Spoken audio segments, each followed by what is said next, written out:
Hola, ¿Cómo estás, Mario. Paola? ¿Cómo estás tú? Qué lindo. Muy bien, súper emocionada, como te decía. De verdad es una alegría inmensa que puedas estar acá compartiendo Gracias. este viernes, este rato de viernes con un tema tan profundo, tan bonito, que genera a veces muchas personas esa incomodidad. Así que bueno, vamos a abordar ese tema contigo. Em, no sé, no sé cómo presentarte, No, no, Mario, lo porque mejor es la no realidad es presentarme. que Lo mejor es no sí, presentarme para te sé que liberás, no, sí, te sé liberás de que presentarme. te incomoda un poco esto y nada, un ser muy especial que expande mucha luz, mucha sabiduría.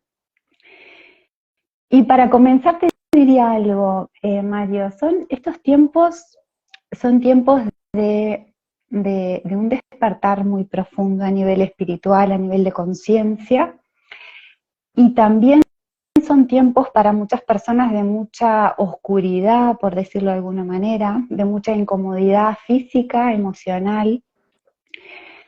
Cada vez, desde lo que veo, desde mi experiencia de la medicina, hay más personas con trastornos de ansiedad, con depresión, ha aumentado el índice de suicidio, sobre todo en personas muy jóvenes, en adolescentes. Y yo lo que siento es que pasa mucho esto, el conectar con ese vacío existencial, no saber por dónde comenzar, no saber qué hacer. Em, También hay mucha oferta que hace que muchas personas se mantengan en esa superficialidad y tapen con todo lo que hoy el mundo nos ofrece, que nos aleja eh, de esa conexión necesaria con ese vacío existencial. Y bueno, muchas veces los fármacos que sí ayudan a salir de situaciones de una depresión, por ejemplo, profunda, también llevan a tapar un poco esa conexión con algo que es necesario ser explorado. Y me gustó mucho lo que vos decías, ¿no? Ese camino al vacío existencial como el camino verdadero hacia el amor, que así lo sentí yo, y que es necesario transitar esa incomodidad. ¿Qué es para Mario el vacío existencial y qué expresa la Kabbalah en relación a ese tema? Bueno, mira, en principio yo creo que tenemos que partir de, para mí, una casi verdad. No te diría dogma de la fe porque yo estoy contra todos los dogmas, pero básicamente esto es una verdad que se impone desde la experiencia y es que no nos enseñaron a vivir.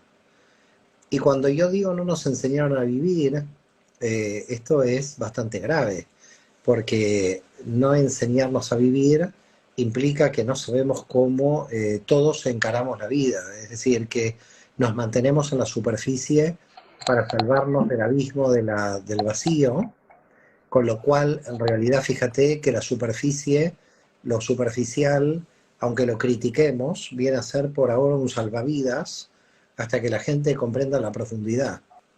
Y si no comprende la profundidad porque entra al vacío, sale de lo superficial y quiere encontrar algo y se encuentra con el abismo, entonces en consecuencia o se suicida o va a los fármacos o se droga, etc. Con lo cual, la cuestión aquí a resolver es por qué vivimos y cómo hay que vivir. Para mí esta es como la cuestión fundamental. Por supuesto que yo estoy totalmente a favor de vivir con profundidad, porque esto es lo que plantea la mística, pero cuando alguien entra en la profundidad, tiene que tener cierta valentía para saber con lo que se va a encontrar. Es decir, que si tenemos una opción entre profundidad y superficialidad, aunque yo apuesto a la profundidad, la superficialidad en principio gana, porque cuando alguien entra a la profundidad se encuentra con el abismo. Entonces, la gran mayoría de la gente no quiere ser profunda, quiere ser superficial, porque sabe que si es profunda se puede encontrar con la nada, se puede encontrar con el vacío, con el sinsentido. Entonces, ¿para qué se va a encontrar con el sinsentido si mientras tanto se puede entretener en la superficie? Así que fíjate la conclusión, qué conclusión tan alocada para comenzar este encuentro, y decir que lo superficial, en principio, le conviene a la gente para no sentirse vacía ni volverse loca, que por ese motivo la gente está en la superficie. Entonces, ser una persona que trabaje profundamente su yo, profundamente los temas, implica que hay que estar bastante entrenado y bastante pertrechado para saber con qué uno se va a encontrar. Y cuando uno profundiza, y la propia palabra lo dice, profundizar quiere decir que estás entrando en algo que no sabes bien, en algo muy profundo, y no sabes bien qué naturaleza tiene ese vacío profundo. Cuando entras ahí te das cuenta de que el sentido o lo construyes o lo descubres, pero tiene que haber algún sentido por el cual uno esté aquí. Antiguamente, y te digo hace más de un siglo, o menos de un siglo, la gente como se moría tan rápidamente a nivel físico, esto estaba bastante como solucionado, porque nadie llegaba a un gran nivel de profundidad, a no ser que seas un monje católico encerrado o un cabalista dentro de la judería, nadie tenía el tiempo suficiente para llegar a una gran profundidad. Y hoy la gran mayoría de las personas tenemos mucho tiempo disponible. Y al tener mucho tiempo disponible, empieza el problema. Cuando alguien no tiene tanto tiempo disponible, tiene menos problemas, porque en realidad todo ese poco tiempo disponible lo utiliza lo mejor que puede, intensamente. Y por lo tanto, gracias a la tecnología, el mundo avanzó y nos encontramos con mucho tiempo disponible. Y la gran pregunta es, ¿qué hacemos con ese tiempo disponible? Ok, la gente puede hacer una siesta, y luego de la siesta, ¿qué? La gente puede comer, y luego de comer, ¿qué? La gente puede ir a un centro comercial y consumir, y luego de consumir, ¿qué? Y entonces van pasando los días, la gente no encuentra en la superficie lo que está buscando, y lo peor de todo este asunto es que no lo va a encontrar, porque no está en la superficie, está justamente en la profundidad que amenaza los cimientos de la existencia. Entonces, ¿qué hacen los cabalistas? Los cabalistas van y dicen, bueno, vamos a lo profundo, entremos en el vacío y veamos qué es lo que está pasando ahí. Y entonces entran en lo profundo, entran en el vacío, algunos no pudieron salir, se volvieron locos, y otros entraron ahí y dijeron, bueno, ya entendemos. Y lo entendemos porque comprendemos cómo funciona el universo. Fíjate qué curioso que ellos no lo entendieron desde el interior de lo psicológico, de lo antropológico, lo entendieron desde el punto de vista cosmogónico. Lo entendieron como, bueno, ¿cómo funciona el universo? El universo es un gran vacío.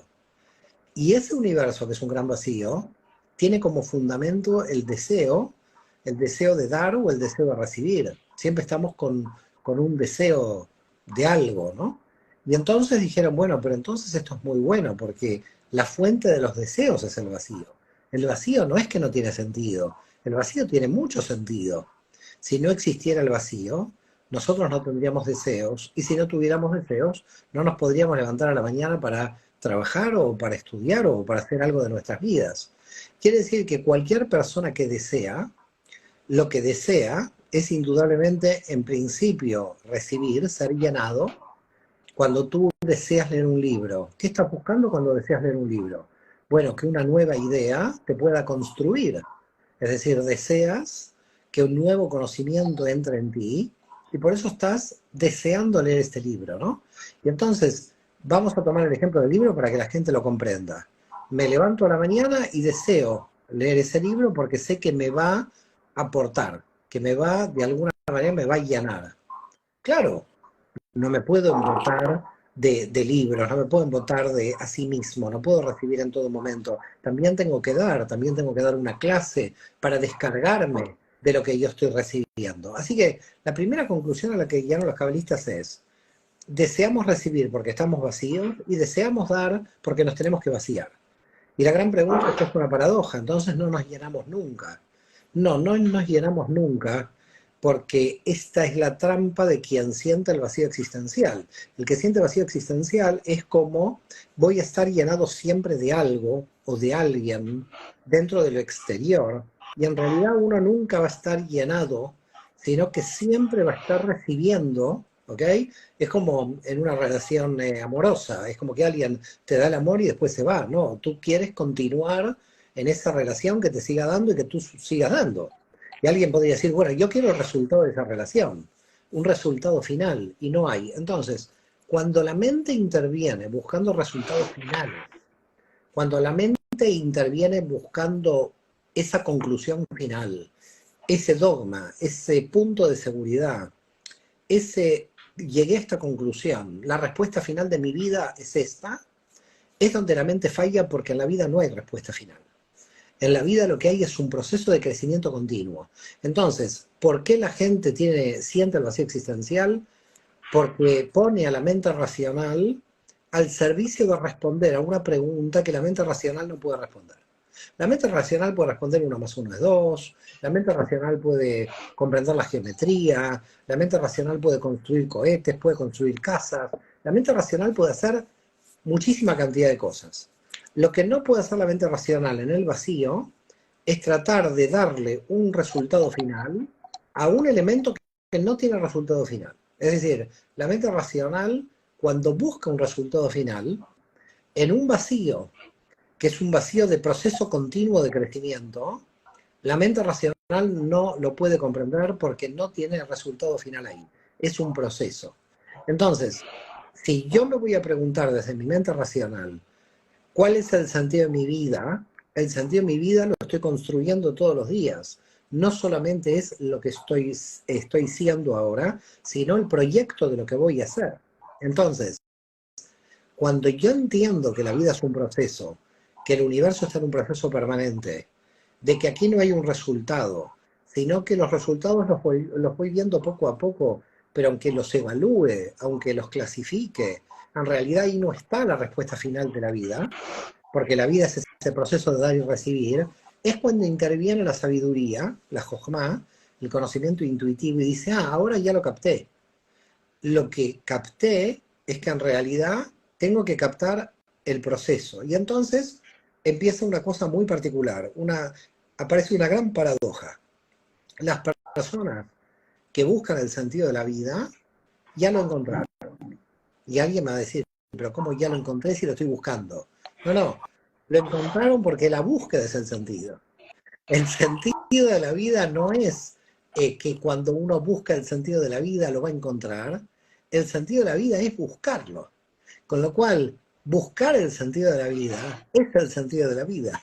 Esta es la paradoja. Con lo cual, cuando yo estoy buscándome, cuando yo estoy buscando una respuesta, pero esta respuesta no llega nunca. Entonces, imagínate, yo leo un libro, leo otro libro, y pasan años y la respuesta no la encuentro.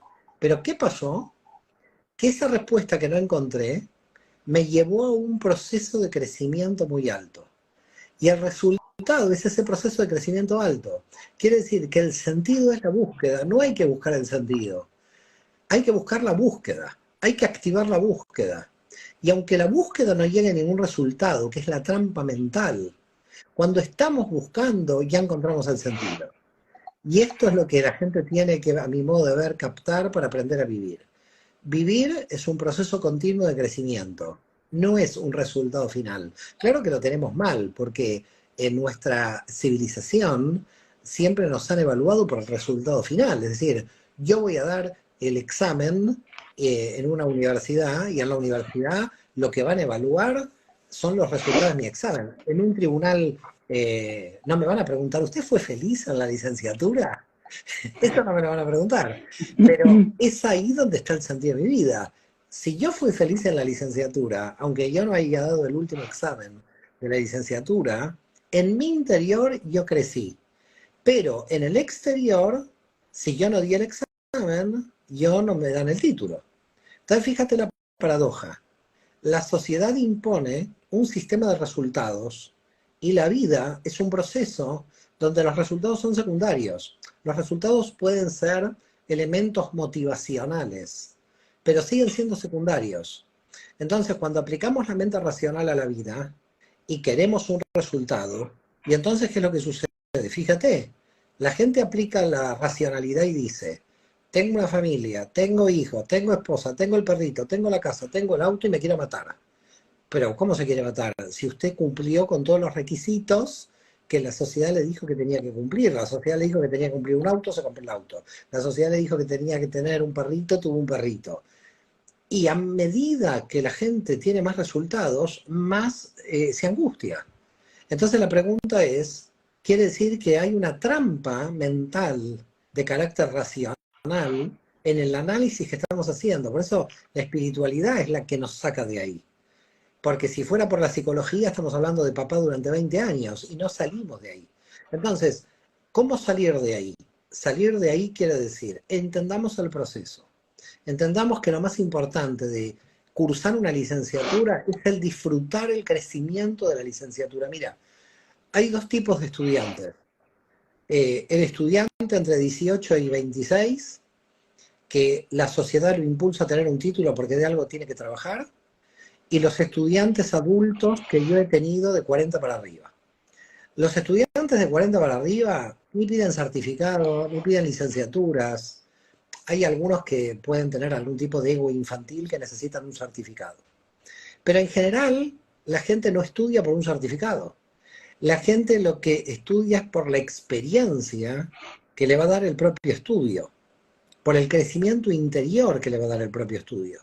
Entonces, si somos personas infantiles que creemos que el objetivo de nuestra vida es tener un título, es tener un auto, es tener una casa, el problema nos lo vamos a encontrar cuando nos sintamos que nosotros no estamos creciendo en nuestro interior. Pero cuando ya nos damos cuenta que tenemos nuestro crecimiento en nuestro interior, tener un auto o no tener un auto es lo mismo, tener una casa o no tener una casa es lo mismo. Es decir, ¿qué quiere decir? Es lo mismo, no es que no es importante la materia, claro que es importante tener la casa, pero ese no es el sentido de toda tu existencia, sino que esa casa, ese auto, ese trabajo, ese título, son solo instrumentos secundarios al servicio de tu crecimiento. Totalmente. Y seguimos buscando las respuestas afuera en lugar de prestar atención a lo que surge desde dentro.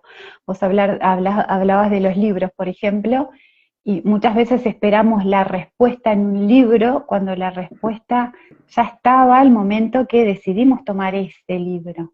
Lo que pasa es que si tú te pones a pensar, yo creo que vuelve la mente racional a dividir las cosas entre lo intelectual y la experiencia. Todo es experiencia.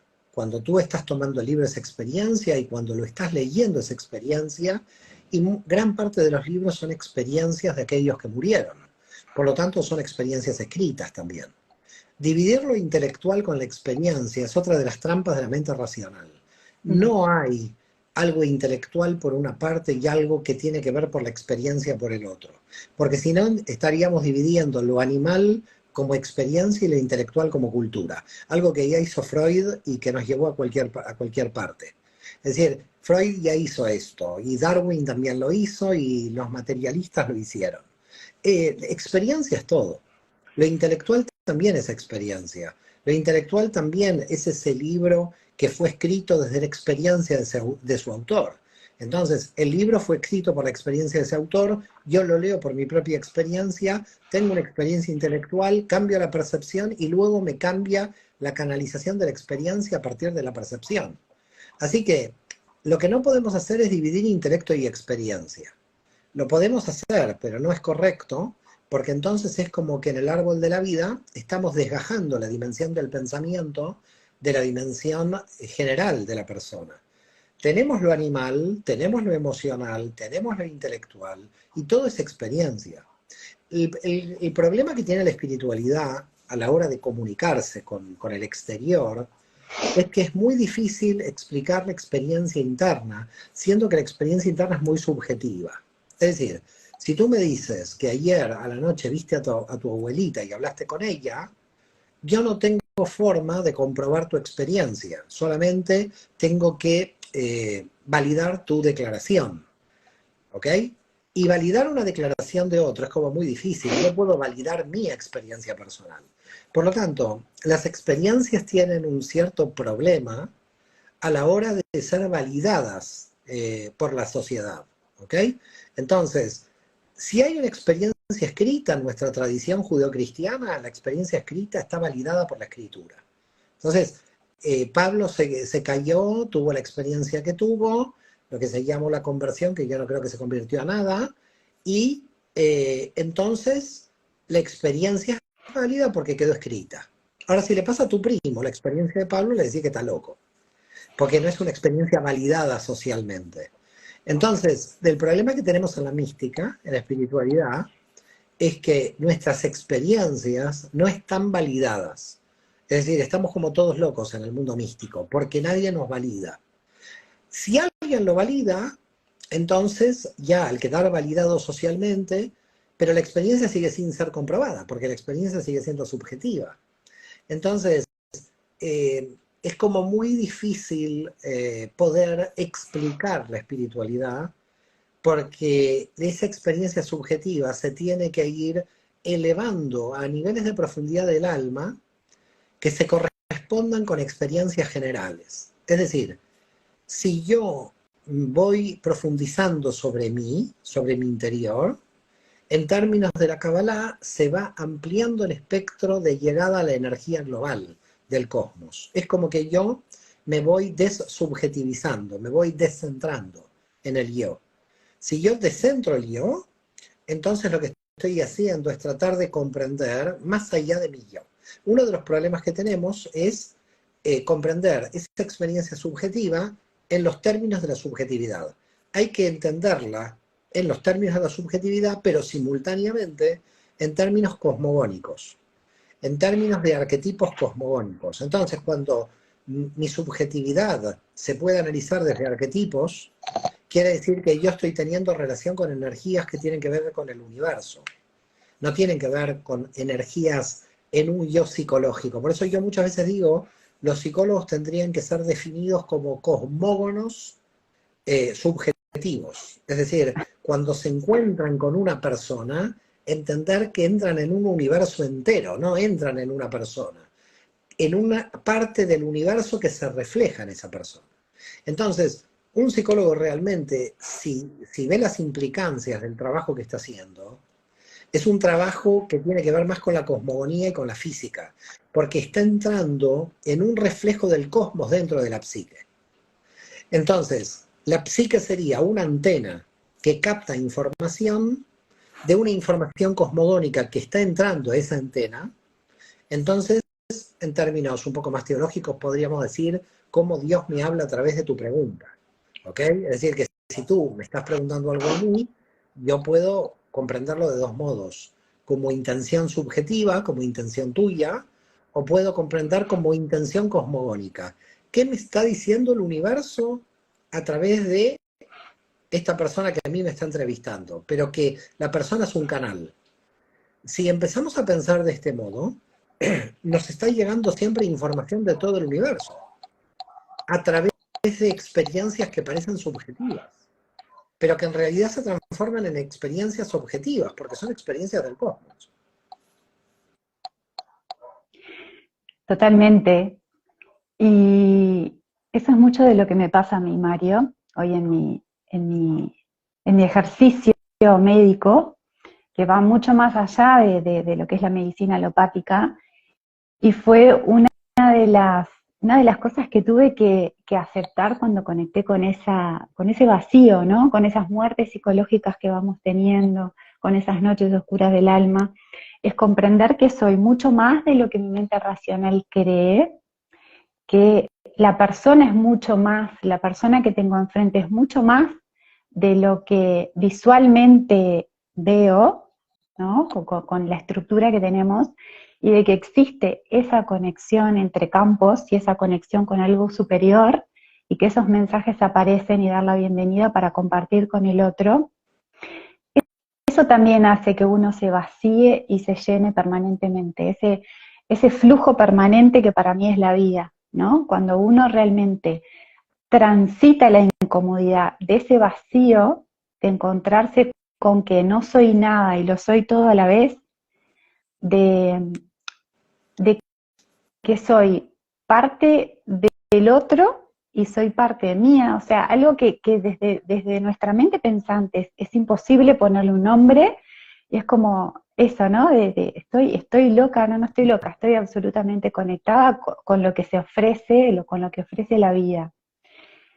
Ese movimiento siento de vacío y llenado, a veces genera un poco de dolor, porque cuando yo me vacío, me tengo que a veces desprender de cosas materiales y también a veces me tengo que desprender de personas, desprender en el sentido de, hoy entiendo que no vibramos en la misma, no tenemos la misma sintonía, hoy por ahí no compartimos los mismos valores y muchas veces genera tanta incomodidad eso que prefiero quedarme donde estoy, porque hacer ese movimiento implicaría un gran salto con mucha incertidumbre, no sé cómo manejarla, no tengo las herramientas, no me lo enseñaron, entonces me quedo en la incomodidad, me quedo en este lugar que sé que me duele físicamente y emocionalmente, que sé que por ahí está generando esa enfermedad que hoy tengo, pero me siento un poco más segura acá en este lugar,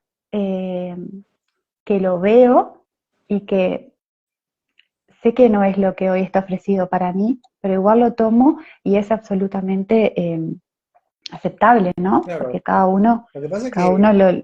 lo que pasa es que cuando tú vas por el camino de esa percepción del sufrimiento, aunque después no exista sufrimiento, sino que después hay aprendizaje, Mm, ¿ok?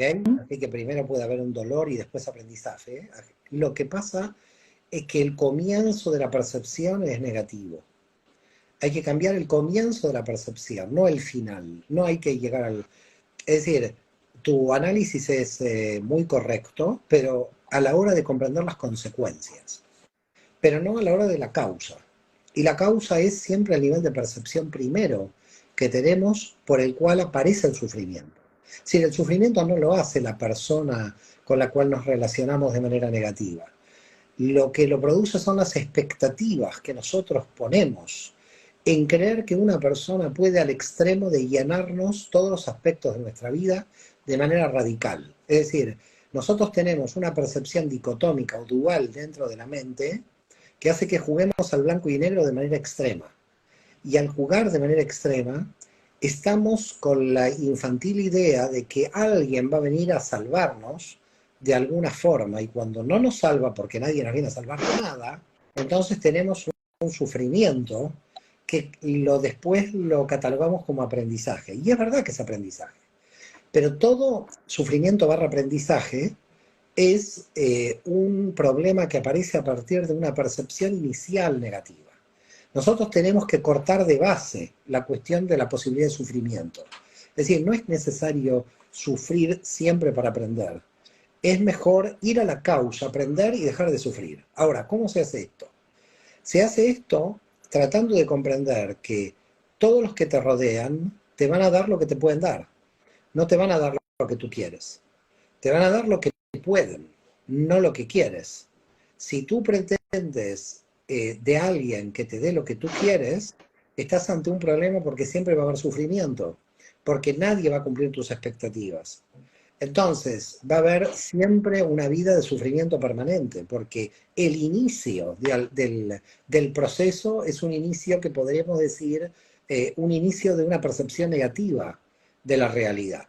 Tenemos que primero corregir la percepción negativa de causa para que no exista sufrimiento posterior y para que el aprendizaje no provenga del sufrimiento, provenga del amor, provenga de comprender que la realidad no hay blanco-negro, que la realidad son grises, que hay que hacer cambio de percepción y que el cambio de percepción implica que todos te pueden dar partes de información, pero nunca te van a dar información de salvación.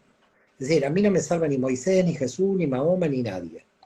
A mí lo que me salva es que un aprendizaje de Buda me puede ayudar como un aprendizaje de Moisés y me puede ayudar con un aprendizaje porque Dios habla a través de todos, no habla a través de uno.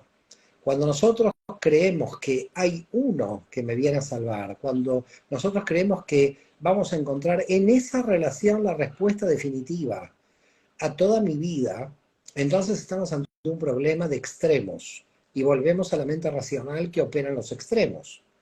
Entonces, lo que hay que tratar de visualizar es cómo crear esa percepción positiva antes que se desarrolle el sufrimiento.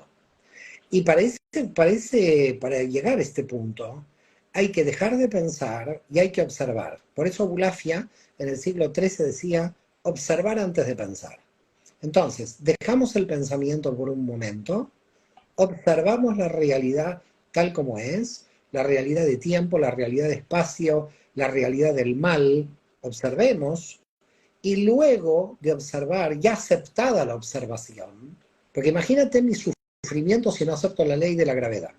Imagínate que yo me levanto a la mañana y digo, no existe la ley de la gravedad, y entonces me rebelo contra la ley de la gravedad. Lo que va a suceder es que voy a sufrir todos los días, porque la ley de la gravedad es una ley física operativa, donde todos nosotros estamos condicionados por la ley de la gravedad. En consecuencia, el sufrimiento está basado por una falta de aceptación y de conocimiento profundo de la realidad tal cual es. Si nosotros aceptamos la realidad tal cual es, el sufrimiento llega a cero. Si nosotros sufrimos es porque no aceptamos la realidad tal cual es. Porque nosotros no tenemos un conocimiento profundo de cómo funciona la realidad. El que sufre, voy a decir algo muy fuerte, espero que no pase nada en esta entrevista, espero que no pase nada en esta entrevista, pero yo te voy a decir algo muy radical. El que sufre es en parte ignorante. ¿Por qué? Porque ignora el funcionamiento de la realidad. Es decir, a alguien que sufre le está sucediendo algo que no comprende. Porque el que no comprende es el que sufre. Entonces, cuando tú aumentas profundamente el nivel de comprensión, a pesar que mientras tanto para aumentarlo vas a tener dolor para aumentarlo, ese dolor para aumentarlo te va a curar de la enfermedad que te va a causar, en el fondo, el sufrimiento posterior. Es decir, desde el punto de vista de la mística, se puede llegar al sufrimiento cero, es decir, a dejar el sufrimiento. Pero para dejar el sufrimiento, el problema es la aceptación profunda de la realidad. Y para aceptar profundamente la realidad hay que primero sufrir. Es decir, que hay un sufrimiento porque se enfrenta nuestra imaginación de lo que es la realidad con la realidad en sí misma. Entonces, yo no puedo decir la pared no existe. ¿Qué me puede pasar? Decir la pared no existe e irme contra la pared. Entonces yo te voy a decir, mira, tengo aquí un moretón, tengo aquí una herida, y me vas a decir, ¿qué te pasa, Mario? Me pasa que yo creo que la pared no existe, porque la física cuántica dice que la pared no existe. Es verdad que la física cuántica dice que la pared no existe, pero en la física mecánica y en mi cuerpo esta pared existe. ¿Qué hace la gente? ¿Por qué no sabemos vivir? Porque nos tiramos contra la pared, convencidos de que la pared no existe. Y entonces volvemos y decimos, ¿cómo hemos sufrido? Voy a aprender. Bueno, si usted ha aprendido que la pared existe, ya no se va a tirar más contra la pared. Entonces ya no va a sufrir más. La persona que sigue sufriendo es la persona que no tiene aceptación de que existe la pared y se sigue pegando contra la pared. Por lo tanto, ignora la realidad. Sí, y ahí, viste que hay una concepción, o por lo menos se le pone una connotación negativa a la palabra ignorancia, cuando en realidad la ignorancia te invita a explorar, a buscar otras opciones, tiene, a mi forma de verlo, un movimiento hacia adelante, un movimiento hacia la vida, un movimiento de creatividad, un movimiento a buscar, y es como que decimos, somos ignorantes, yo soy muy ignorante, y cada vez que voy leyendo algo nuevo, me doy cuenta de lo ignorante que soy, y eso me hace buscar más. Cada vez que le ponemos algo negativo a algo, somos ignorantes. Es decir, si nosotros creemos que la ignorancia es negativa, somos ignorantes.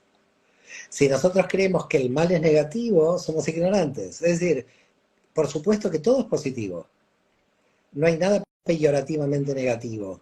Lo negativo es totalmente positivo. Pero cuando lo negativo lo vemos como negativo, es que ignoramos lo positivo de lo que aparentemente es negativo. La pared es positiva porque ha construido, porque mantiene el edificio. Entonces yo no puedo decir que la pared es negativa. ¿Dónde está lo que tengo que corregir? Lo que tengo que corregir es mi imaginación de que esta pared la tengo que pasar pegándome contra ella. Porque la ignorancia se define por donde yo ponga la energía. Si yo pongo la energía en abrir la puerta, voy a siempre entrar y salir por la puerta. Pero si yo pongo la energía en irme contra la pared, voy a tener un problema. Entonces, la ignorancia no es la pared, la ignorancia es donde yo estoy poniendo la energía. cuando la gente sufre, no se da cuenta que está invirtiendo la energía siempre en un lugar donde no es el correcto para la persona.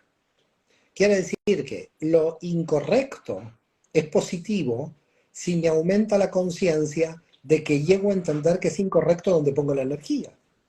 Pero si no logro ser consciente de dónde incorrectamente estoy poniendo la energía por falta de comprensión, eso incorrecto me puede hacer sufrir toda la vida. Entonces, aquí no estamos hablando de algo menor, estamos hablando del sufrimiento, no de la vida de una persona entera. Cuando una persona dejó de sufrir, esa persona comprendió todo. Esa persona lo comprendió todo. Ahora, hay muchas fuentes del sufrimiento. El mal es una fuente de sufrimiento, la muerte es una fuente de sufrimiento, la enfermedad es una fuente de sufrimiento. Fíjate dónde está la raíz del sufrimiento. Un cabalista medieval decía, los límites son nuestra fuente del sufrimiento. Claro, la muerte es nuestro propio límite, el mal es un propio límite, lo que de alguna manera nosotros nos rebelamos ante los límites. Ahora, la pregunta es, ¿por qué nos rebelamos ante los límites?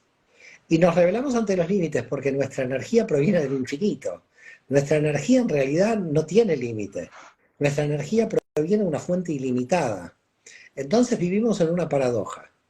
Vivimos en el campo de la materia, donde nuestra realidad es limitada, y vivimos en el campo de la energía, donde nuestra realidad no tiene límites. Entonces, cuando estamos en un cuerpo limitado, por eso hay mucha gente que dice, tengo 60, tengo 70 y me siento como 20. Sí, sí, se siente como 20, pero después no puede correr como 20, porque tiene 70. Entonces, ¿qué es lo que sucede? La materia impone límites que nosotros, desde el punto de vista de la energía, nos revelamos, porque venimos de una fuente que no tiene limitación. Y cuando comprendemos esto, también comprendemos nuestras limitaciones en el campo de la materia. Y por lo tanto comenzamos a organizarnos mejor en nuestro espacio-tiempo para poder hacer jerárquicamente lo que mejor vinimos a hacer. Porque al final, fíjate que nos enfrentamos a nuestra propia muerte como límite, y al enfrentarnos a nuestra propia muerte como límite, nos damos cuenta que tenemos que ahorrar energía. ¿Y cómo ahorramos energía si no tenemos un grado jerárquico de cuestiones? Es decir, si no tenemos una prelación de cuestiones que tenemos que cumplir. Porque cuando te falta el tiempo, lo que tienes que hacer es aprovechar el tiempo. Por ese motivo, y volviendo al vacío existencial, aquellas personas que sienten el vacío existencial tienen una falsa imaginación de eternidad. Porque si realmente tuvieran un concepto de muerte y de tiempo ajustada, y alguien les diría, mira, en 20 años te mueres o en 5 años te mueres, esta persona aprovecharía el tiempo disponible aunque sea por carencia de tiempo. Entonces, no tenemos ni conciencia de muerte para aprovechar la vida, lo cual es grave. Por ese motivo, siempre a mí se me ocurrió algo que parece medio sádico en principio, pero que es bonito, en las implicancias que pudiera tener psicológicas, es que si cada uno de nosotros supiera el día de nuestra muerte, tendría que tener un reloj que le marcara cada minuto y cada hora en la que se va gastando su tiempo, ¿no? Entonces imagínate que cada uno de nosotros sabe el día en que va a morir, tiene ahí un pequeño reloj, que pueden ser 1580 horas o 15.800 horas, pero cuantificarlo y que cada hora vaya cayendo, es decir, que tú veas 15.800, 15.799, ¿qué marcaría? Marcaría de que tú no puedes tener la cuestión del vacío existencial. ¿Qué vacío existencial si te estás quedando sin tiempo? Por lo tanto, aunque sea la carencia, que eso es lo que trae la conciencia de muerte, nos daría una pauta de aprovechamiento de la vida en cuanto a la utilidad espaciotemporal, no en cuanto a la cuestión espiritual. Dejo la espiritualidad de lado, lo hago como prueba física en el orden de la realidad, y le digo, Señor, no pierda el tiempo con su vacío existencial, ni con su depresión, ni con nada. Este es el tiempo que a usted le toca. Aproveche este tiempo que lógicamente le queda, ¿no? Pero como no tenemos ese reloj, como no tenemos ese reloj, y por mi parte, menos mal que no lo tenemos, porque sería realmente fatídico tener un reloj de este tipo, aunque no nos vendría mal, como ya te cuento, creo que tenemos que ser conscientes del aprovechamiento del trabajo que tenemos que hacer en esta realidad y de tener en claro que los años, los minutos y las horas pasan muy rápido y que lo que vinimos a hacer aquí es aprender y que si no estamos aprendiendo, no estamos cumpliendo con nuestra función. Así que yo te diría, la búsqueda del sentido, ¿qué es el propio sentido? Es lo que termina con el vacío existencial. No hay vacío existencial en alguien que se levanta a la mañana con ganas de leer un libro, con ganas de ir al gimnasio, con ganas de encontrarse con sus amigos. Cuando tú tienes una actitud de aprendizaje permanente, no hay vacío existencial. Vacío existencial es cuando la persona ya declaró su propia muerte en esta vida, cuando se siente muerta, cuando declaró que está muerta. Y creo que es algo que tiene bastante gravedad en la sociedad en que vivimos. Sí, sobre todo una sociedad que todo el tiempo nos conecta con la materia, ¿no? Y es necesario como vivir desde ese lugar, Sí, desde ese una lugar, sociedad que nos entretiene. Una sociedad que nos entretiene. to- Fíjate cómo total, aumentan los entretenimientos, cómo aumentan los totalmente. juegos, ¿no? Todas las redes sociales, juegos, juegos, juegos. Hay jueguitos y todo el mundo está jugando, nos van entreteniendo, porque el ser humano no sabe qué hacer con su tiempo. Y estamos ante algo grave, no saber hacer con su tiempo, porque si el ser humano no sabe qué hacer con su tiempo, quiere decir que no sabe qué hacer con su vida. Mira, mucha gente me dice, Mm. cuando me jubile, voy a hacer con mi vida lo que yo quiera. ¿Sabes lo que sucede? Cuando se jubila se muere porque no sabe qué hacer, porque no tiene Sí, idea de lo que hacer con su vida luego de jubilarse. totalmente, eso también, sí, eso lo escucho mucho. Y además de vos hablabas, ¿no? De todo este sistema que nos distrae permanentemente, y yo lo siento que también es porque si uno conecta verdaderamente con el alma, con el ser, con como lo queramos llamar, eh, tenemos más capacidad de crítica y desde ese lugar tomamos la vida y desde ese lugar nos sentimos amados y desde ese lugar, bajo ningún concepto, entregamos nuestra libertad al servicio de alguien externo, o sea, la habitamos permanentemente. Eso también pasa mucho en la salud. Yo veo a las personas que están cursando alguna enfermedad, automáticamente se conectan con la muerte. Eso los lleva a ese vacío profundo donde no encuentran, no hay nada positivo. Es como si estuvieran en un agujero negro donde no ven luz. Y ese punto hace que no vean amor en ningún lado. O sea, todo lo que se ve es negativo. Y entrego mi cuerpo al servicio del médico, de quien sea, para que me cure, que me lo solucione, que me lo saque rápido, porque estar en esta incomodidad me sobrepasa. Y qué interesante que es cuando la persona cambia la mirada, que es mucho lo que hoy yo acompaño a las personas a ver, ¿por qué el cuerpo modificó? ¿Por qué el órgano modificó su función? ¿Qué es lo que me está diciendo el cuerpo? ¿A dónde tengo que ir a escuchar un poco más? ¿Dónde tengo que ir a prestar atención?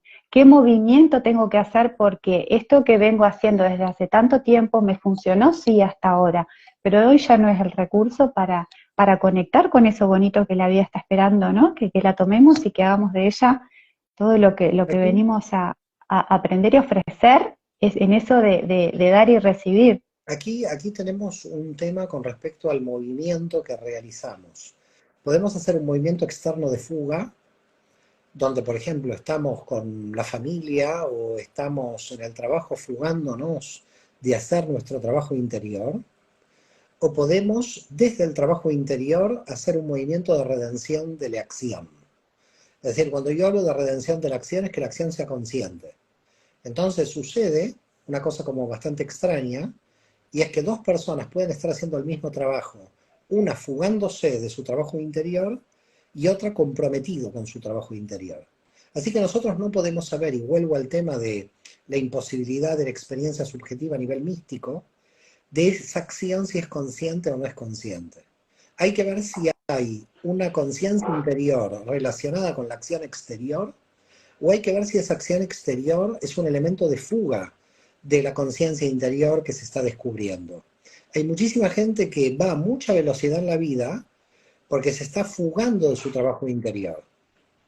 Y hay mucha gente que parece que tiene velocidad en la vida, pero como hizo su trabajo interior, en realidad está realizando acciones redentoras, lo que yo llamo acciones mesiánicas, en el sentido de que son acciones que van de alguna forma cumpliendo con la conciencia que tiene esa persona, porque el trabajo interior se ha realizado.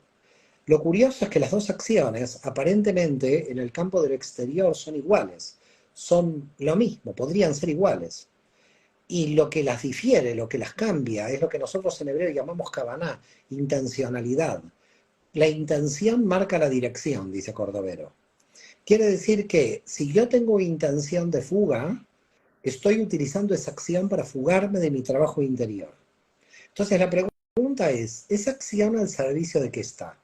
Yo estoy haciendo una acción al servicio del ego, yo estoy haciendo una acción al servicio de no realizar mi trabajo interior.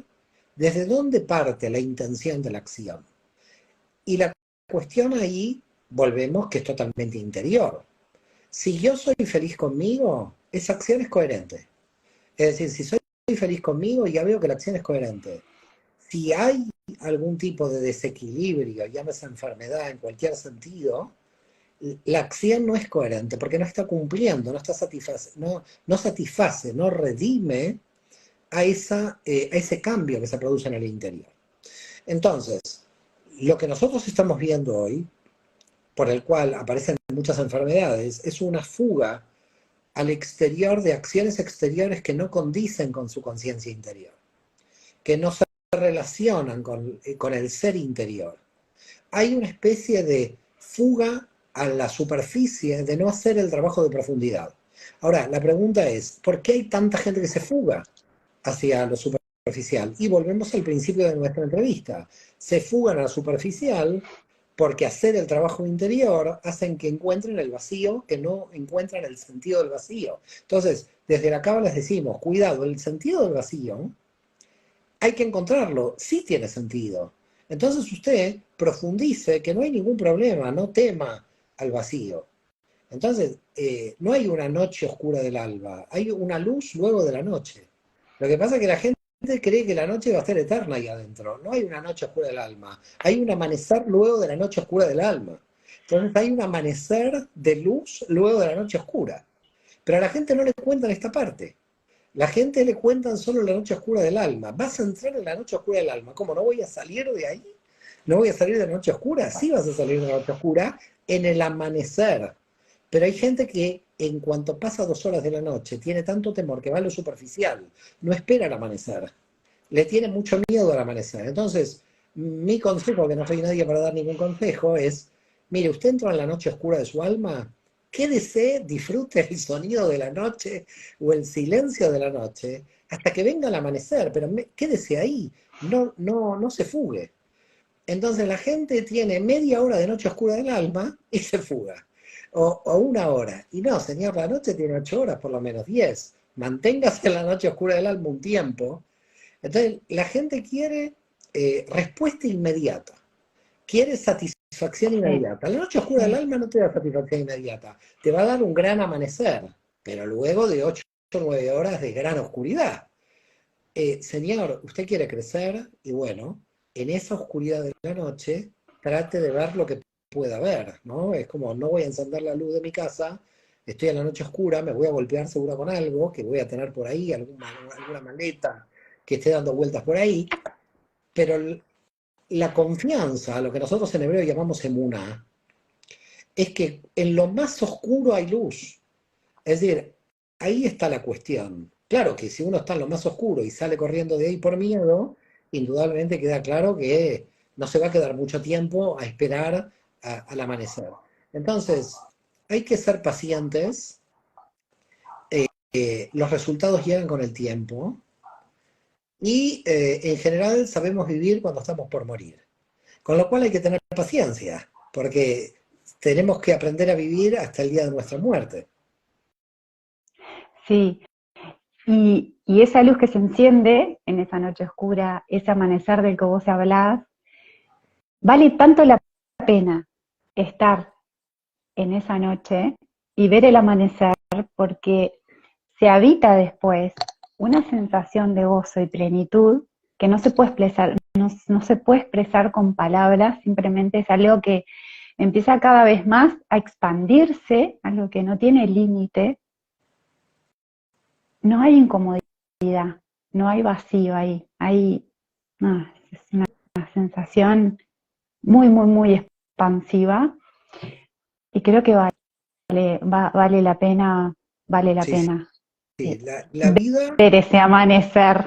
la noche oscura vale la pena en todo. Mira, Víctor Frankl, que no sé si los que nos están oyendo conocen la vida de este hombre que fue un neurocirujano de origen judío austríaco, que fue llevado a los campos de exterminio y que escribió El hombre en busca del sentido, encontró el sentido en medio del peor horror. Y Sí, nosotros, que tenemos todas las comodidades, y gracias a Dios no hemos pasado y que nadie pase por lo que este hombre pasó, y no se lo deseamos a nadie, ¿cómo es posible que si alguien en el máximo horror pudo encontrar el sentido, cómo con nuestras ventajas, cómo con nuestra comodidad, la gente tiene la incapacidad del disfrute? Es decir, la incapacidad de encontrar el sentido. Entonces parece lo que nosotros en Cábala llamamos que el Satán nos ataca por delante y por detrás.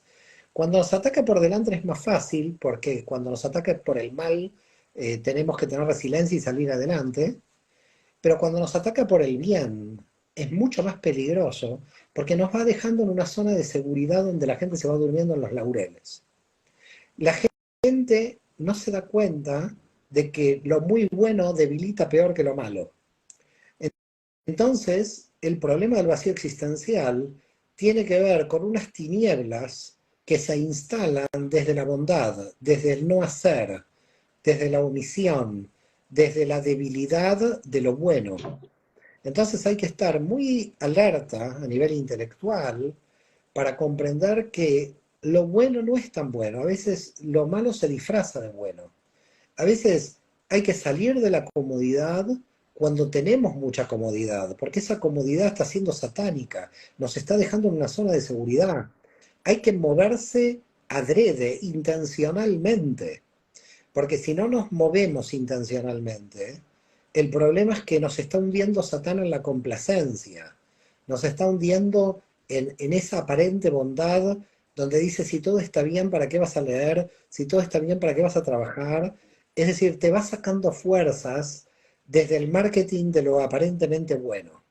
Entonces, lo que hay que hacer es producir una automotivación, un autodesafío constante, no esperando que el mal me ataque para yo contestar y salir adelante, sino poder salir adelante cuando justamente tengo los recursos para salir adelante. Y entonces lo que se está dando en este momento es que el mal que tenemos hoy no es tanto el mal que aparece en el libro de Job, en el texto bíblico, que es el mal porque el pobre Job no le quedó nada, sino que el mal que estamos teniendo es un mal que no se estudia demasiado. Yo lo presenté en un trabajo en la universidad que es el mal del Eclesiastés, creo que está en PDF dando vueltas por las redes, los dos tipos de mal. Del mal del Eclesiastés es vanidad de vanidades, porque el del Eclesiastés lo tiene todo. Entonces, la persona que se deprime porque no sabe que los instrumentos que tiene a su servicio, lo que tienen que ayudar es automotivarlo para crecer. Es que Satán se está divirtiendo con una persona dejándolo en una zona de seguridad de complacencia. Es lo que nosotros en Cábala llamamos la clipá de Gesed. Como ya no te automotivas, como ya no te ataca el mal, como entras en una zona de seguridad y van pasando los años, te vas dando cuenta que los años pasan y tú no tienes productividad, porque claro, porque tu productividad anterior venía porque te envidiaba el primo, porque querías llegar a comprarte el auto, tu productividad anterior, tu avance en la vida venía por los desafíos de escasez que tenías. Y ahora la cuestión es, con la abundancia que aquí uno tiene, desafiarse en los mismos términos que cuando se desafiaba en la escasez. Y esto es algo que la gente no puede comprender ni se entrena en esto. Es decir, que hay que entrenar a la gente a que esa abundancia, aunque sea mínima, no alguien tiene que ser una persona con una gran abundancia material, sino estar feliz con lo que uno tiene. Cuando uno ya está feliz con lo que uno tiene, esos instrumentos están al servicio de mi crecimiento. Están al servicio de, en mi caso, de escribir, de leer, de dar clases. Hay mucha gente que me dice, bueno, pero usted tiene tantos libros, ya se puede ir a dormir tranquilo. Eso es una locura. Jamás me voy a ir a dormir tranquilo. Duermo tranquilo cuando estoy escribiendo, no cuando sé el resultado, porque lo vemos desde el resultado. Lo estamos viendo desde el resultado, ¿no? Entonces, desde el resultado, alguien mira de afuera y dice, bueno, señor, usted va a escribir el 25 libros. Ya está bien de escribir libros, ¿no? ¿Por qué? Si eso es lo que me da sentido a mi vida. ¿Por qué la sociedad me juzga desde el resultado? Creo que Isaac Asimov escribió 800 libros aproximadamente en su vida. Fue el hombre que más libros escribió en su vida. No los escribió por un resultado, los escribió porque el sentido de su vida estaba en el proceso de escritura. Entonces, la sociedad, te vuelvo a reiterar, creo que tiene un problema que nos distorsiona, que es un problema en cuanto a resultados.